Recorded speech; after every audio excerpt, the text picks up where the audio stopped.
Hello dear students. तो आज की क्लास में हम बात करेंगे एम्पिरिकल फार्मूला, मॉलिक्यूलर फार्मूला और उसके बाद एम्पिरिकल फार्मूला और मॉलिक्यूलर फार्मूला में रिलेशनशिप क्या है और इससे रिलेटेड किस तरह के क्वेश्चंस पूछे जाते हैं उसको हम डिस्कस करेंगे। तो ये काफ़ी इंपॉर्टेंट टॉपिक है बच्चों, ठीक है। तो क्या रिलेशन है एम्पिरिकल फार्मूला और मॉलिक्यूलर फार्मूला में, इसकी बात करेंगे और साथ में इससे रिलेटेड कुछ क्वेश्चंस भी सॉल्व करेंगे, ठीक है। तो एक एक करके सबसे पहले हम ये जानते हैं कि व्हाट इज़ एम्पिरिकल फार्मूला। तो एम्पिरिकल फार्मूला क्या होता है बच्चों, इसको आप समझ लो। तो सबसे पहले एम्पिरिकल फार्मूला अगर देखा जाए तो this formula gives the simple whole number ratio of different types of atoms present in one molecule of the compound. Actually empirical formula होता क्या है बच्चों की, ये एक ऐसा टाइप का फार्मूला होता है जो हमें ये एक्चुअली क्या बताता है, सिंपल होल नंबर रेशियो बताता है। क्या बताता है? सिंपल होल नंबर रेशियो बताता है, जो कि किसी भी कंपाउंड के मॉलिक्यूल्स में जो डिफरेंट टाइप्स के एटम्स प्रेजेंट होते हैं, डिफरेंट टाइप्स के जो एटम्स प्रेजेंट होते हैं, उन डिफरेंट टाइप्स के एटम्स का क्या सिंपल होल नंबर रेशियो होगा, वो हमें इंफॉर्मेशन मिलती है एम्पिरिकल फार्मूला से। जैसे बच्चों इसको अगर एग्जांपल के थ्रू हम देखें तो हमारे पास एक एग्जांपल है। जैसे मान लो हमने ले लिया एग्जांपल बेंजीन, ठीक है। तो हमारे पास अगर एग्जांपल बेंजीन है तो बेंजीन का आपको फार्मूला पता है, मॉलिक्यूलर फार्मूला कितना क्या होता है, C6H6 होता है। अब देखो बच्चों, यहाँ पे कार्बन के 6 एटम और हाइड्रोजन के 6 एटम है।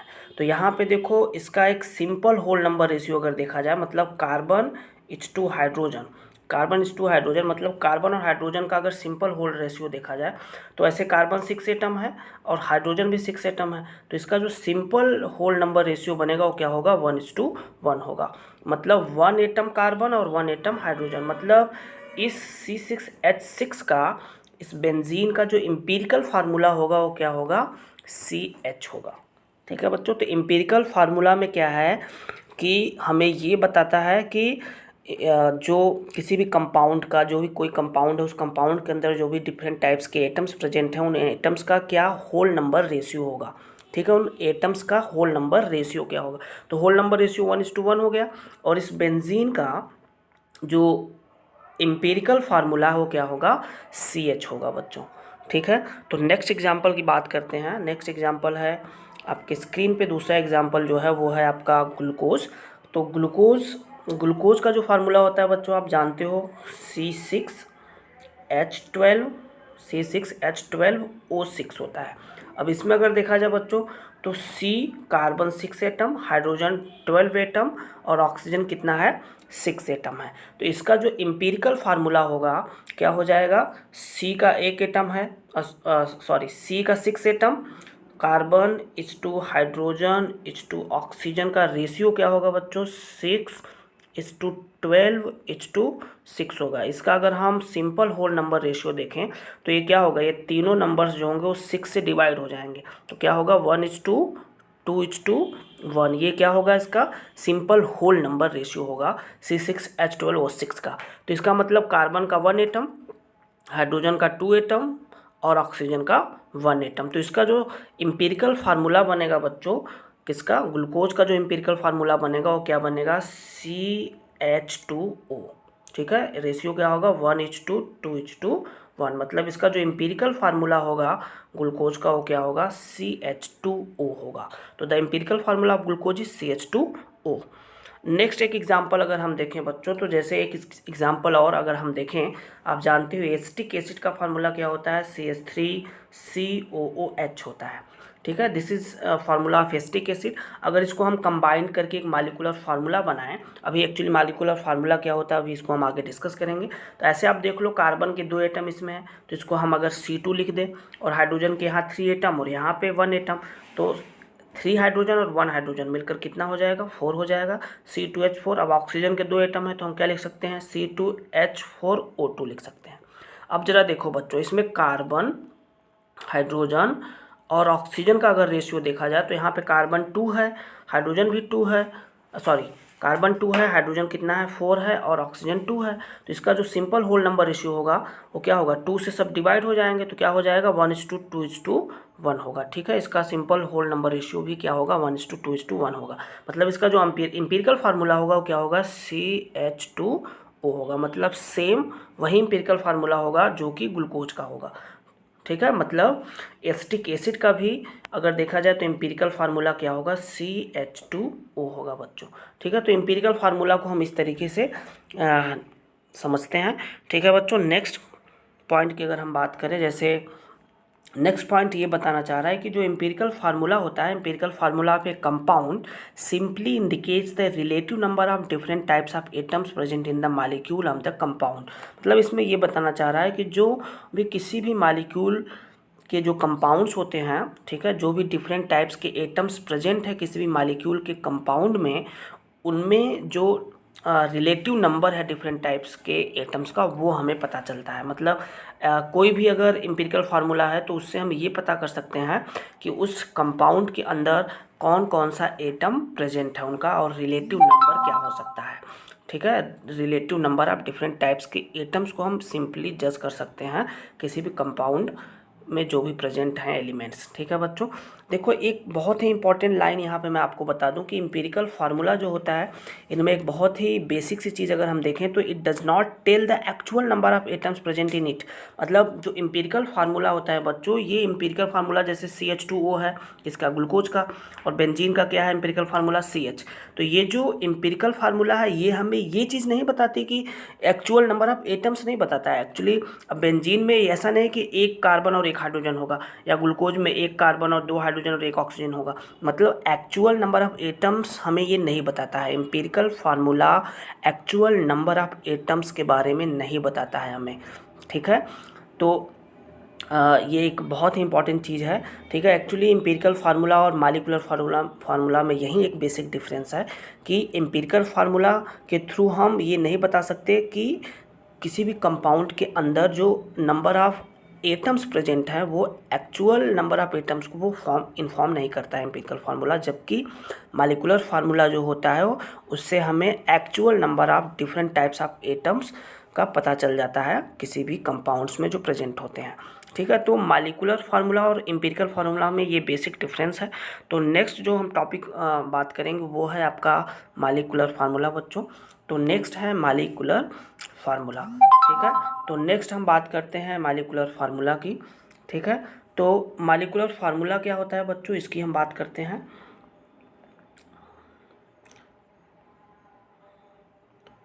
तो नेक्स्ट है मॉलिक्यूलर फार्मूला। तो मॉलिक्यूलर फार्मूला क्या होता है बच्चों, this formula represents the actual number of different types of atoms present in one molecule of the given compound. मतलब कोई भी कंपाउंड है, उस कंपाउंड का जो भी एटम उसमें प्रेजेंट है, किसी भी मॉलिक्यूल के जो कंपाउंड्स हैं उनमें जो भी एटम्स प्रेजेंट है वो क्या होते हैं, एक्चुअल एटम्स होते हैं। मतलब ये जो मॉलिक्यूलर फार्मूला होता है ये हमें actual number of different types of atoms के बारे में बताता है। ठीक है बच्चों, नेक्स्ट अगर एग्जांपल हम देखें, मतलब इसको अगर एग्जांपल के थ्रू हम समझें तो एग्जांपल के थ्रू ये हम समझ सकते हैं कि the molecular formula of benzene is C6H6। आप जानते हो कि बेंजीन का जो मॉलिक्यूलर फार्मूला होता है वो क्या होता है, C6H6 होता है। This indicates the that one molecule of benzene is composed of 6 atoms of carbon and 6 atoms of hydrogen. मतलब मॉलिक्यूलर फार्मूला बेंजीन का क्या होता है, C6H6 होता है। और इस C6H6 से हमें क्या पता चल रहा है कि कार्बन के नंबर ऑफ एटम्स कितने हैं, 6 हैं, और हाइड्रोजन के नंबर ऑफ एटम्स कितने हैं, 6 हैं। तो ये एक्चुअल नंबर ऑफ एटम्स हमें बता रहा है मॉलिक्यूलर फार्मूला। जबकि एम्पिरिकल फार्मूला में इसका क्या था, एम्पिरिकल फार्मूला बेंजीन का CH था। तो ये ऐसा नहीं कि CH था तो कार्बन का एक ही एटम है, हाइड्रोजन का भी एक ही एटम है, ऐसा नहीं है। वहाँ पे क्या था, एम्पिरिकल फार्मूला में हमने क्या बताया था कि एम्पिरिकल फार्मूला जो है वो एक्चुअल नंबर ऑफ एटम्स के बारे में नहीं बताता है। जबकि मॉलिक्यूलर फार्मूला के थ्रू, इस मॉलिक्यूलर फार्मूला के थ्रू हम ये बता सकते हैं कि किसी भी कंपाउंड में number of atoms, actual number of atoms कितना है, ये हमें इन्फॉर्मेशन मिलती है। ठीक है बच्चों, जैसे बेंजीन में 6 कार्बन एटम और 6 हाइड्रोजन एटम है। या फिर दूसरा एग्जांपल अगर हम देखें, जैसे मान लो हमने एग्जांपल ले लिया ग्लूकोज का, तो ग्लूकोज का फार्मूला क्या होगा, मॉलिक्यूलर फार्मूला C6H12O6 होगा। अब इस ग्लूकोज में अगर देखा जाए तो कार्बन के कितने एटम है, एक्चुअल नंबर ऑफ एटम्स कितना है, कार्बन का 6 है, हाइड्रोजन का कितना है, 12 है, और ऑक्सीजन का क्या है, 6 है। ठीक है, तो एक्चुअल नंबर ऑफ एटम्स अगर हमें पता चल रहा है तो इसका मतलब वो क्या है, मॉलिक्यूलर फार्मूला है। और अगर एक्चुअल नंबर ऑफ एटम्स नहीं पता चल रहा है तो इसका मतलब वो क्या है, एम्पिरिकल फार्मूला है। ठीक है बच्चों, अब नेक्स्ट टॉपिक हम बात करते हैं relationship between empirical formula and molecular formula, जो काफ़ी इंपॉर्टेंट है। Relationship between empirical formula and molecular formula बच्चों। तो अब देखो यहाँ पे रिलेशनशिप अगर हम देखें तो मालिकुलर फार्मूला और एम्पिरिकल फार्मूला में जो रिलेशनशिप है वो क्या है कि molecular formula is equal to N into empirical formula. बात यह है कि यहाँ पे स्मॉल एन क्या है, स्मॉल एन जो है बच्चों वो क्या है, एक इंटीजर नंबर है, मतलब होल नंबर है। यहाँ पे एन की वैल्यू क्या हो सकती है, 1 हो सकती है, 2 हो सकती है, 3 हो सकती है, 4 हो सकती है एंड सो ऑन। ठीक है, तो यहाँ पे n क्या है, एक होल नंबर है या इंटीजर नंबर है जिसकी वैल्यू 1 2 3 4 हो सकती है। तो n की वैल्यू हम कैसे फाइंड आउट करेंगे, इसको अगर आप देखो तो सबसे पहले बच्चों अगर हमें n की वैल्यू फाइंड आउट करनी है, एक्चुअली जो रिलेशन है देखो मालिकुलर फार्मूला और एम्पिरिकल फार्मूला तो आपकी स्क्रीन पे है।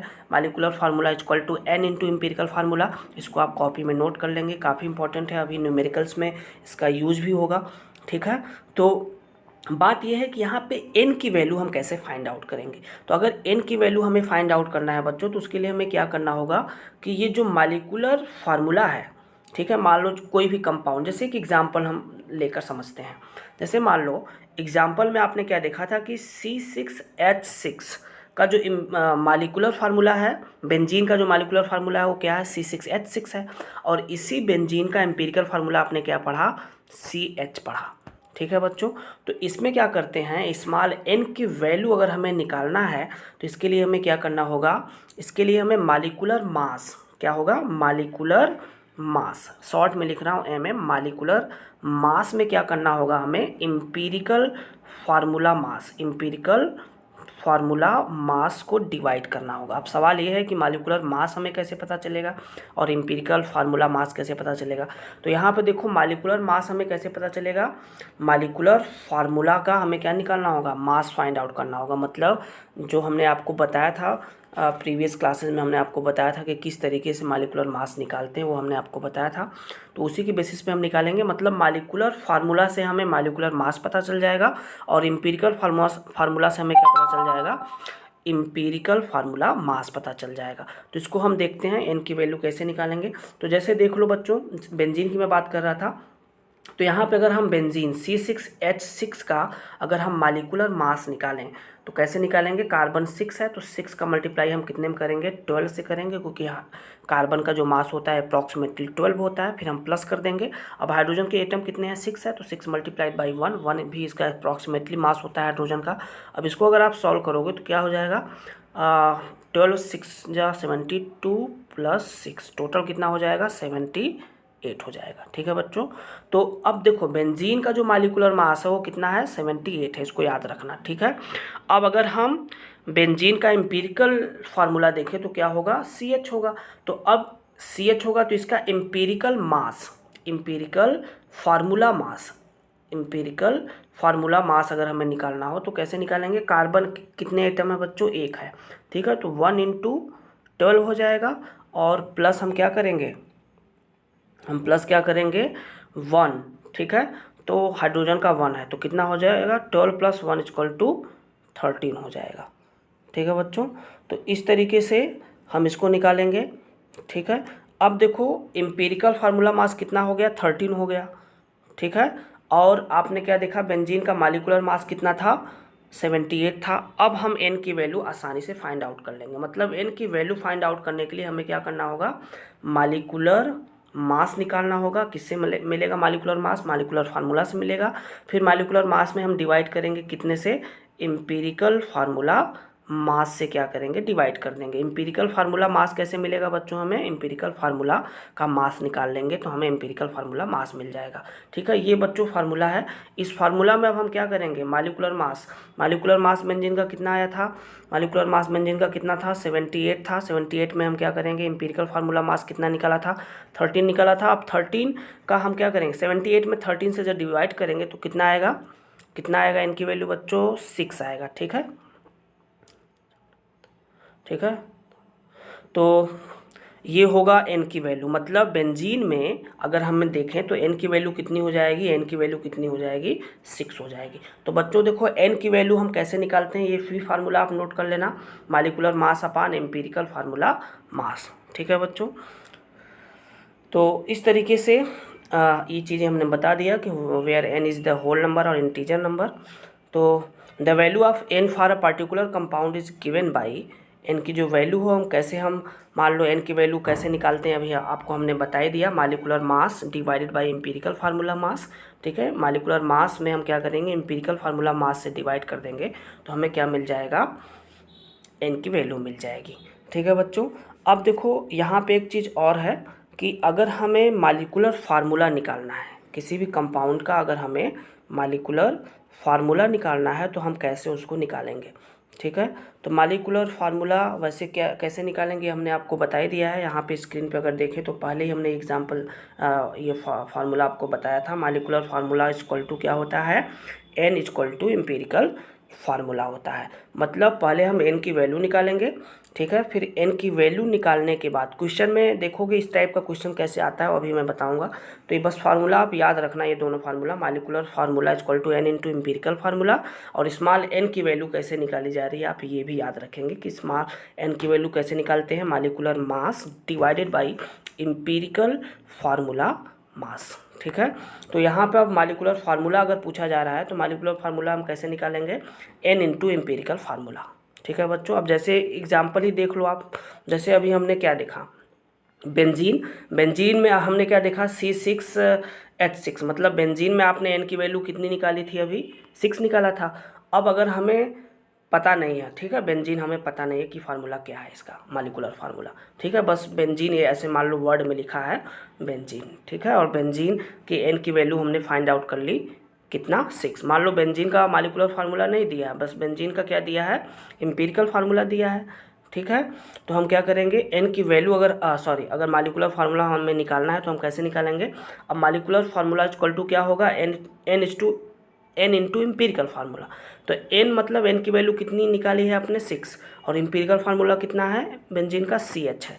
तो CH में हम क्या करेंगे, 6 से मल्टीप्लाई कर देंगे। ठीक है, तो मॉलिक्यूलर फार्मूला बेंजीन क्या हो जाएगा, एन इंटू एम्पिरिकल फार्मूला। तो यहाँ पे एन की वैल्यू 6 आई थी, एम्पिरिकल फार्मूला बेंजीन का कितना होता है, CH होता है, आपने पढ़ा है। तो आप CH में 6 से मल्टीप्लाई करेंगे तो क्या बन जाएगा, C6H6 बन जाएगा। तो बच्चों ये जो होगा, this is the molecular formula of benzene. तो इस तरीके से हम मॉलिक्यूलर फार्मूला फाइंड आउट करेंगे।